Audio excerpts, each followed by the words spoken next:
Welcome back, everybody, on this busy Thursday morning. This is our lineup here for later today from Bismarck in the 2A tournament. If you want to watch the boys' games, right here on WDAY Extra, beginning at 2 o'clock, and we go right through. No stopping. We got 2, 4, 6, and 8 for the games there. The girls will be on WDAY 2 beginning at 1 o'clock. You can stream everything as well on WDAY+. We'll give you the full list of games coming up later on in our show here on this Thursday. But we'll head over to Minnesota to start our program today. I was over at Moorhead last night watching the Perham boys advance to the section championship game. They'll have a chance to go to state, their first time in 4 years if they're able to win against Staples Motley on Friday. The Perham girls are already there. The Yellowjackets advance with a win over Rochester Lords in the 2A quarters. They've got a date in the semifinals coming up tomorrow night. It's great to have head coach TJ Super back with us. I believe the last time he was on was we were celebrating Perham making it to state for the first time in 30 years. Now, this is 3 times in 4 years, correct? We're a little bit more accustomed to it than we were than the last time. Congrats on the win last night. A little bit of a heart stopper. Describe eking out a 2-point win last night. Yeah, it was pretty exciting. I mean, we had our starting center go down in the first couple of minutes with injury.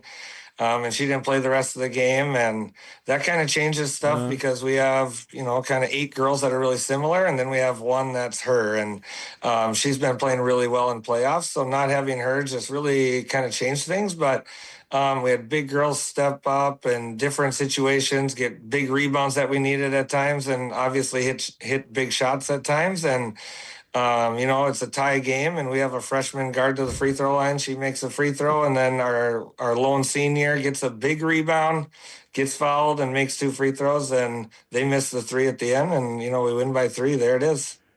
9 of 17 at the line is probably going to make you lose some sleep last night, but you made the 3 that you needed to make. Yeah, we think it was 6 for 14 and then 3 for 3. That's the way to think about it when you win. Describe that of going up and making free throws like that when you absolutely have to make them, the pressure that goes with that. Well, Ashton Coons, as a freshman, she stepped in when our center got injured, and she had to shoot free throws cold, after not even stepping foot on the court. And she made free throws throughout the game, but missing that first one in a tie game with 25 seconds left and then stepping up. But, she goes to the gym every single morning before school. There's a whole group of them that get in there every single day, and they put up lots of shots, and so she's ready for that moment. And then Kai Anderson has done it for 3 straight games. Against Frazee, she stepped up and did it.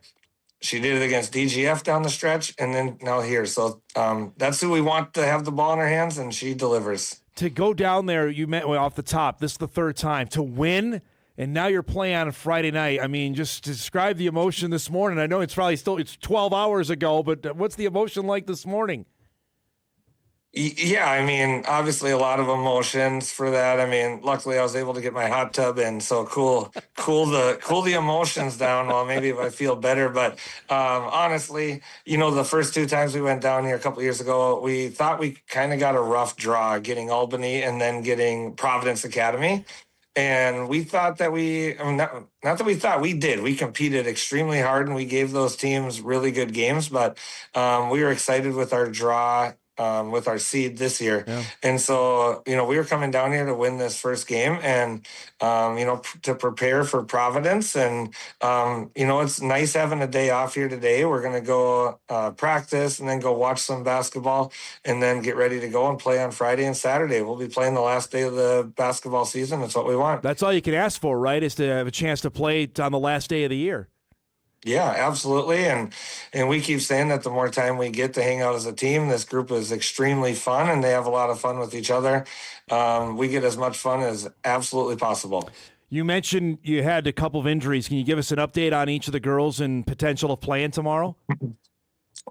We had girls that had to go to the hospital and get stuff looked at, and we we're hopeful that things aren't broken. We know, we know Draggers isn't, and we're hopeful that she can play, but it's very painful, and it'd be a deep bone bruise if it's nothing else in there. And then Jerdy, our post, she just texted and said she was coming back and got an X-ray, and we'll see what the results are. But it's horrible for them and it's horrible for us as a team that we can't depend on those players. But we've played 10 girls also all year.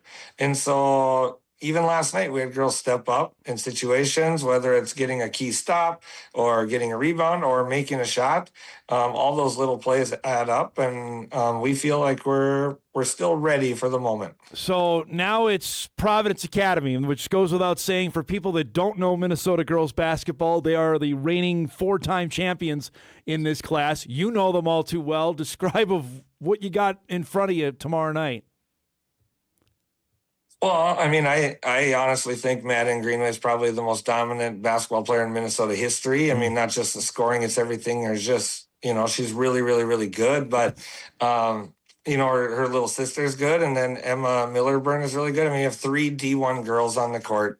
And they're just like extremely athletic. And, a lot of times, you watch people go out and play against them and they play just like regular basketball. And I think Providence has won probably over 200 and some games the last few years, playing basketball like that.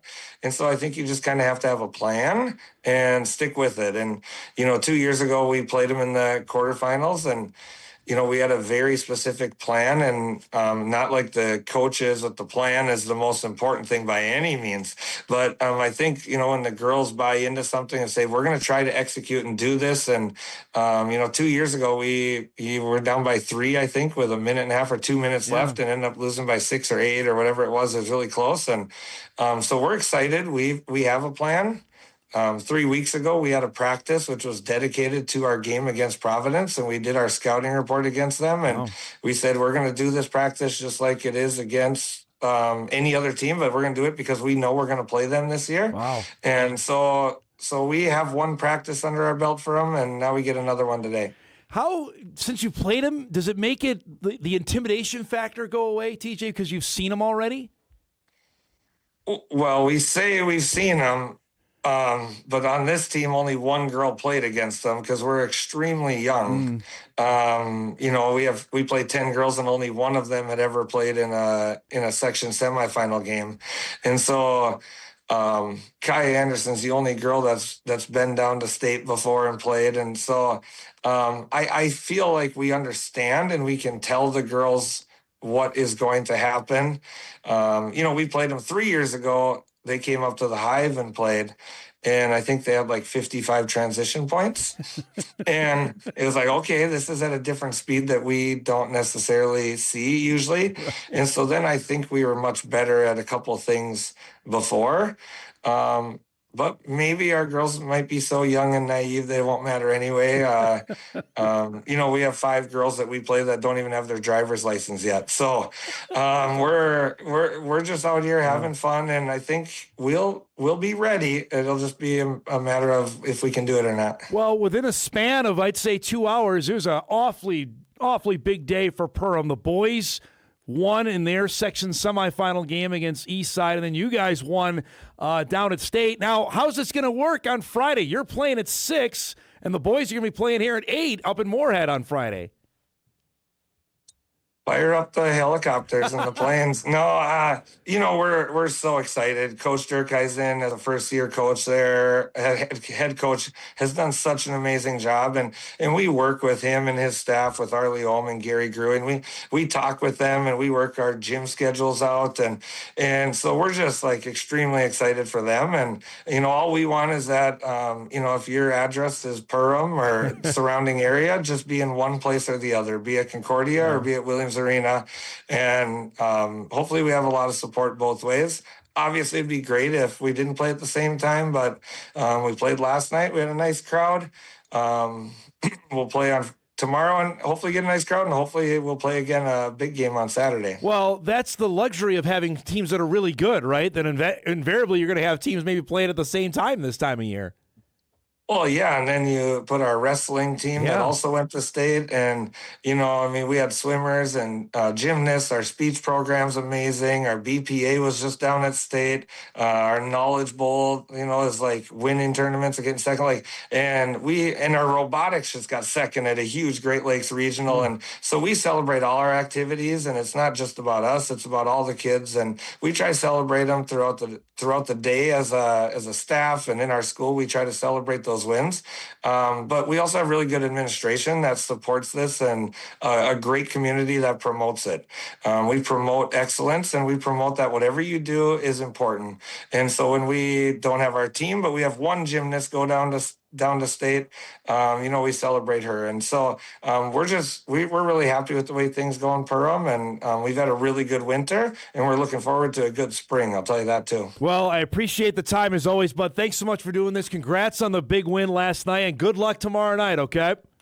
Thank you. We're having fun. There he goes, TJ Super, head coach of the Perham girls, who are on to the 2A semifinals and a date with Providence Academy, the reigning 4-time champions in that class. You heard him say about Maddyn Greenway that he thinks she's the best player in the history of Minnesota girls basketball. So goes without saying of what Perham has facing, and of course now doing it with maybe a couple players down, which is even more difficult a challenge. But they lost by 10 to them a couple years ago. We'll see what the big stage is. That's tomorrow night, 6 o'clock down in the Twin Cities. All right, let's break. We come back. We'll shift our focus to North Dakota. The 2A tournament begins in just a few hours. Top seed is Bismarck. We'll visit with Jordan Wilhelm and the Demons when Hot Mike returns right after this.